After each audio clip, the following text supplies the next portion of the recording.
Hi friends, welcome back to my YouTube channel Lipi's kitchen এবং Facebook profile Lipika গুরু ঠাকুরতার সকল বন্ধুকে অনেক অনেক আন্তরিক শুভেচ্ছা এবং ভালোবাসা জানিয়ে আজকে একটি সুন্দর ব্লগে তোমাদেরকে স্বাগত জানাচ্ছি। আশা করছি সকলে ভীষণ ভালো আছো, শীতকাল জমিয়ে এনজয় করছো। তো আজকে আমি তোমাদের সাথে শেয়ার করতে চলে এলাম আমলকির আচার। তো এই আচারটা কি করে তৈরি করব সেটা আজকে দেখাচ্ছি। চলো, এখানে রয়েছে আমলকির কিছু ফাইবার। এখান থেকে আমলকির রসগুলোকে কিন্তু আমি আলাদা করে নিয়েছি, কারণ কয়েকদিন আগে তোমাদের সাথে আমি শেয়ার করেছিলাম একটা ডিটক্স ওয়াটার। তো সেখানে আমি অনেকগুলো আমলকি ইউজ করেছিলাম। সেই ডিটক্স ওয়াটার তৈরি করতে গিয়ে আমার আমলকির রস লেগেছিল। সেই আমলকির জুসটাকে আমি আলাদা করেছিলাম, আমি স্টোর করি, আর সেখান থেকে যে ফাইবারগুলো পেয়েছিলাম সেটাই আমি আচার তৈরি করতে শুরু করেছিলাম। তো তোমাদের সঙ্গে বলেছিলাম যেটা থেকে আমি আচার করবো, তোমাদের পরে দেখাবো। তো আজকে সেটা শেয়ার করতে চলে এলাম। তো প্রথমে আমি প্যান গরম করে নিলাম উনুনে। এবারে প্যানটার মধ্যে আমি একটু সর্ষের তেল দিয়ে তার মধ্যে আমি 1 কাপ চিনি দিয়ে দিলাম, আর তার মধ্যে 2 টেবিল চামচ জল দিয়ে চিনিটাকে কিছুক্ষণ জাল করে নিলাম, রান্না করলাম। তাতে চিনিটা গলে গেল। গলে যাওয়ার পরে এর মধ্যে আমি আরো 1/2 কাপ মতো গুড় দিলাম। তোমরা এখানে গুড় চাইলে নাও দিতে পারো, শুধু চিনি দিয়েও পুরো আচারটাকে তৈরি করতে পারো। তো আমার ইচ্ছে হলো একটুখানি গুড় দিয়ে করি। আর এটা দেখতে না একেবারে ওই যে নাড়ু তৈরি করি বা না মুড়ির মোয়া যে আমরা গুড়টা পাক করি, ঠিক সেই রকম লাগছে। এর মধ্যে যে ফাইবারগুলো রয়েছে বা ছিবড়াগুলো, যেটা বলতে সহজ লাগে, সেই ছিবড়াগুলো আমি দিয়ে ভালো করে মিশিয়ে নিচ্ছি। আর এই সময় না খুব খেয়াল রাখতে হবে, ধরে যাওয়ার একটা চান্স থাকে, সেই জন্য বারবার নাড়তে হবে। আর একেবারে উনুনের ফ্লেমটা কিন্তু একেবারে লো করে রাখতে হবে। ভালো করে মিশিয়ে নিয়ে পুরোটা মিশিয়ে নিয়ে প্রায় 3-4 মিনিট এরকম নেড়ে চেড়ে বেশ কিছুটা জল বেরিয়ে আসবে।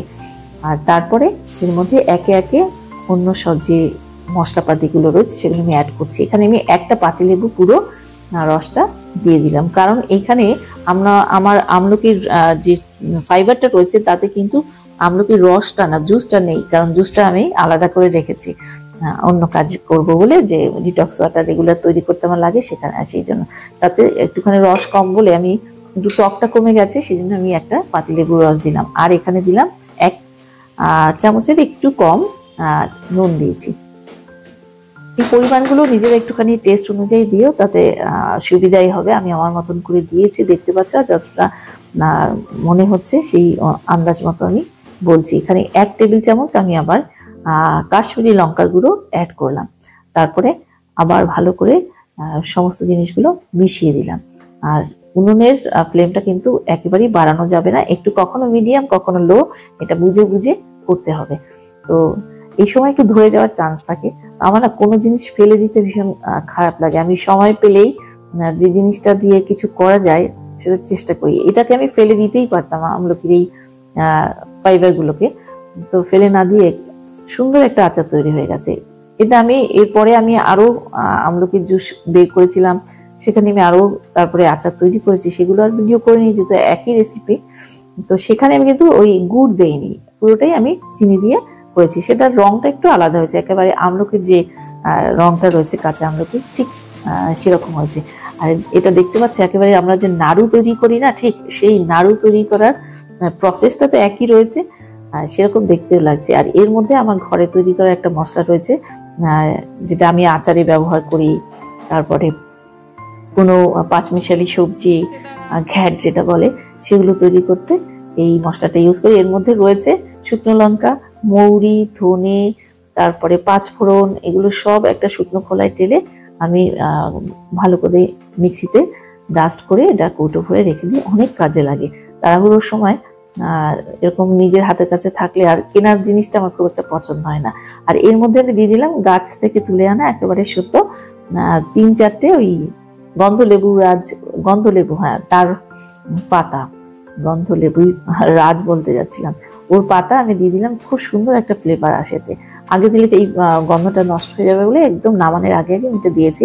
যদি আমার কাছে পাতিলেবু না থেকে গন্ধলেবু থাকতো, আমি তাহলে গন্ধলেবুটাই দিতাম, বা কাগজি লেবু দিলেও খুব সুন্দর গন্ধ আসে আচারে। আর এর মধ্যে দিলাম কিছু শুকনো লঙ্কা, বাজার থেকে একেবারে কেনা যে শুকনো লঙ্কা, তার শীটগুলো বের করা, বীজগুলোকে ফেলে দিয়ে শুধু কাঁচি দিয়ে ছোট ছোট করে কেটে এর মধ্যে কিছুটা আমি অ্যাড করে দিলাম, তাতে ঝালটাও আসবে আর ফ্লেভারটাও ভীষণ ভালো থাকবে। এবারে আমি নামিয়ে নিলাম। হয়ে গেল আজকে আমলকির ফাইবারের আচার। তো তোমাদের কেমন লাগলো অবশ্যই জানিও। তারপরে নামিয়ে এর মধ্যে আরো কিছু আমি ওই শুকনো লঙ্কার যেটা কুচি করে রেখেছি সেগুলো দিয়ে ঠান্ডা করে একটু গোল গোল নাড়ুর মতন করে পাকিয়ে কৌটো ভরে জারে ভরে রেখে দিয়েছি। মাঝে মাঝে খেতে ভীষণ ভালো লাগে। তো তোমাদের কেমন লাগলো আজকে আমার এই রেসিপিটা অবশ্যই জানিও। আর তোমরাও নিশ্চয়ই আমলকির আচার বা আমলকির মোরব্বা অনেক কিছু হয় তৈরি করো, তো তোমরা কেমন করে তৈরি করো অবশ্যই জানিও। দেখো হাতে ধরে যাচ্ছে বলে, লেগে যাচ্ছে বলে আমি একটুখানি সামান্য এর মধ্যে হাতের তালুতে ঘি দিয়ে যখন এই নাড়ুগুলো আবার নাড়ু বলছি এই বলগুলো তৈরি করতে যাচ্ছি আমলকির, তো তখন কিন্তু বেশ মসৃণ হয়ে আর খুব চটজলদি হয়ে গেল। তো তোমরা চাইলে এরকম গোল্লা পাকিয়েও রাখতে পারো, এমনিও কিন্তু রেখে খেতে পারো। তো ভীষণ ভালো লাগে যখন অনেক সময় মুখে অরুচি লাগে, কিছু অন্যরকম আচার খেতে ইচ্ছে করে। তো এরকম আচার যদি ঘরে থাকে তো মন্দ হয় না। আমি তো মাঝে মাঝে খাই আর প্রচুর মানুষকে আমি দিতেও পছন্দ করি। অনেকেই আমার হাতের আচার খেয়েছে, তোমরা জানো তারা। তো কেমন লাগলো অবশ্যই জানিও। আর তোমরা যদি বানাও তোমাদেরও রেসিপিটা কেমন লাগছে তৈরি করে দেখো। তো অবশ্যই আজকে যেতে যেতে বলবো লিপিস কিচেন ইউটিউব চ্যানেল যারা এখনো দেখোনি অবশ্যই চ্যানেলটিকে তোমরা দেখো। তোমাদের ভালো লাগলে লাইক কমেন্টস করো, সাবস্ক্রাইব করো, আর পাশে থাকা বেল আইকনটিকে প্রেস করে দিলে আমার এই বিভিন্ন রকমের ব্লগ তোমরা দেখতে পাবে। আর যারা লিপিকা গুহ ঠাকুরতা প্রোফাইল থেকে দেখছো অবশ্যই প্রোফাইলটিকে ফলো করো, তোমাদের মূল্যবান মতামত জানাও। তোমাদের সুন্দর সুন্দর কমেন্টস পাওয়ার অপেক্ষায় কিন্তু আমি থাকি, আর আমি সকলের কমেন্টসের কিন্তু রিপ্লাই করি। তো দেখা হচ্ছে নেক্সট আবার একটা সুন্দর কোনো ব্লগে তোমাদের সাথে। আর ততক্ষণ পর্যন্ত ভালো থাকবে সকলে, টাটা বাই।